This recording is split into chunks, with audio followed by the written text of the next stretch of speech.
Vous allez voir Jésus qui croit commencer à discuter avec les Juifs. Dans Jean 8, le verset 29, vous avez dit. Celui qui m'a envoyé est avec moi, le verset 29. Et il ne m'a pas laissé seul. Parce que je fais toujours ce qui est agréable. Comme Jésus parlait ainsi, plusieurs crurent en lui. Et il dit aux Juifs, qui a cru en lui? Si vous demeurez dans ma parole, vous êtes vraiment mes disciples. Nous allons sauter le verset 47. Celui qui est de Dieu écoute les paroles de Dieu. Si vous n'écoutez pas, parce que vous n'êtes pas de Dieu. Les Juifs lui répondirent, n'avons-nous pas raison de dire que tu es un Samaritain et que tu as un démon? Jésus répliqua, je n'ai point de démon, mais je nomme mon Père et vous m'outragez. Vous allez voir à tel point que les Juifs ont dit à Jésus qu'il était un Samaritain. Un Samaritain, selon les Juifs, un Samaritain c'est quelqu'un d'impur. Alors que Jésus est venu pour manifester le royaume de son Père, et les Juifs l'accusent d'être un homme impur. Un homme qui ne connaît pas la voix de Dieu, un homme qui veut égarer le peuple, et il le considère comme un Samaritain, un homme impur. Et Jésus a réellement discuté longtemps avec ces Juifs. Mais les Juifs n'avaient pas la révélation.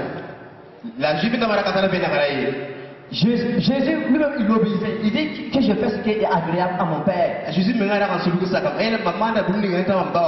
ne peut pas faire ce qui est agréable au Père si on ne l'obéissait pas. Ça veut dire que c'est la première personne qui a obéi. C'est Jésus-Christ de Nazareth. Donc nous devons obéir à Jésus pour que le Père soit honoré en retour. Même Moïse, quand il devrait conduire les enfants d'Israël, la mission de Moïse, si vous lisez dans Exode, non, Moïse avait la responsabilité d'honorer le Père qui l'avait donné la mission. Et Moïse faisait tout son possible pour que les enfants d'Israël puissent obéir et marcher fidèlement de manière digne selon son Dieu. C'est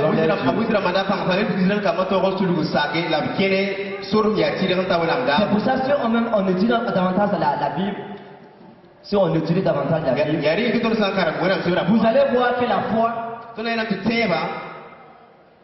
la foi c'est obéissance. Ça c'est fort. Quelqu'un qui n'aurait pas de péché pour avoir la foi. C'est ce que dit la Bible. Je peux vous montrer ça. Amen. Quelqu'un qui n'obéit pas de péché pour avoir la foi. C'est pour ça quand vous êtes devant une situation, dans votre marche chrétienne, vous n'avez pas obéi à Jésus. Le problème est là, il ne peut pas se déplacer parce que comme l'obéissance manque, la foi ne vient pas. Comme la désobéissance est là, l'incrédulité aussi s'installe. Nous pouvons voir ça dans Matthieu 13, le verset 57. Nous allons lire le verset 56. Un prophète n'est méprisé que dans sa patrie et dans sa maison. Et il ne fit pas beaucoup de miracles dans ce lieu à cause de leur incrédulité. Donc en réalité, Jésus n'a pas pu faire quelque chose parce qu'ils l'ont méprisé en première position. Ils n'ont pas honoré, ils n'ont pas obéi. Et comme le déshonneur était là, l'incrédulité aussi s'est installée. Et Jésus n'a pas pu faire quelque chose. Cela n'était pas à cause de Jésus. Jésus était disposé, Jésus était prêt à tout faire pour eux. Mais à cause de la désobéissance, le mépris, Jésus n'a pas tout fait grand chose. Donc l'obéissance est vraiment l'un des fondements de la foi. Je vais la plus grande obéissance, enfin entre guillemets la plus grande obéissance de ma vie. Entre guillemets, tu vas montrer ça.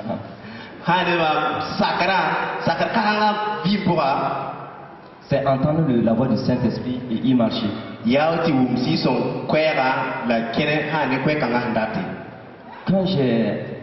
Quand le Saint-Esprit m'avait dit un jour que de dire à mon papa que je suis devenu son enfant, c'était très dur. Mais je savais tout ce qui allait se passer. Mais j'étais obligé d'obéir à cette parole. Parce que je savais que le Saint-Esprit allait m'enseigner beaucoup de choses si je lui portais connaissance. J'ai dit à mon papa. Et j'ai obéi à cette voix. Et je lui ai dit, il n'a pas pris d'une manière agréable. Mais cela était très dur. Mais comme c'est le Saint-Esprit qui m'avait dit, il a été avec moi et j'ai triomphé. Mais dans tout cela j'ai fait, j'aime dire souvent 6 mois d'enfer en obéissant à cette voix-là. Pour dire à mon père, j'ai eu des difficultés, beaucoup de difficultés. J'appelle ça 6 mois d'enfer de ma vie. Donc je suis sorti de ces 2 enfers. La difficulté, je n'ai pas de difficulté. Donc fort, un homme grandit et un homme qui ne baisse jamais les bras. Donc nous devons permettre à Jésus de pouvoir intervenir dans notre vie en l'obéissant. Dans Matthieu 15, le verset 9. Le roi fut attristé, mais à cause de ses serments et de ses convives, c'est en vain qu'il mourut. En enseignant des préceptes qui sont des commandements d'homme. Et là, Jésus voulait dire, Jésus voulait parler à nos responsables, nous, par exemple moi en premier. Nous qui avons le micro, pour vous parler, nous ne voulons pas beaucoup, on fait beaucoup attention. La Bible dit que c'est en vain qu'il m'honore. En enseignant des préceptes qui sont des commandements d'homme. Et un jour, le Saint-Esprit pour m'enseigner un enseignant. Pour m'enseigner un enseignant.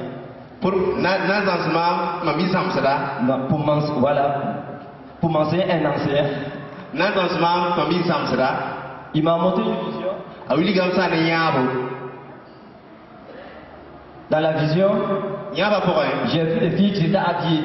Mais elles étaient tellement mal habillées, tellement pratiquement nues. Et je suis allé leur poser la question. Mais qu'est-ce qui vous est habillé pour ça? Ils m'ont dit ce sont ces tailleurs. Je suis allé poser la question aux tailleurs. C'est vous qui avez cousu ces habits là? Ils m'ont dit non, c'était pas eux. Sincèrement, j'ai rigolé. Mais c'était très marrant. Mais on ne doit pas rigoler avec cela. Nous, en tant que prédicateurs et enseignants, nous avions le peuple de Dieu. Nous devons les enseigner les bons commandements, les bonnes lois. En les donnant ces enseignements, nous les habillons de manière spirituelle. Comme l'évangile l'a dit ce matin, il dit qu'en réalité nos habits dans le jardin d'Éden, Adam et Ève n'avaient pas d'habits.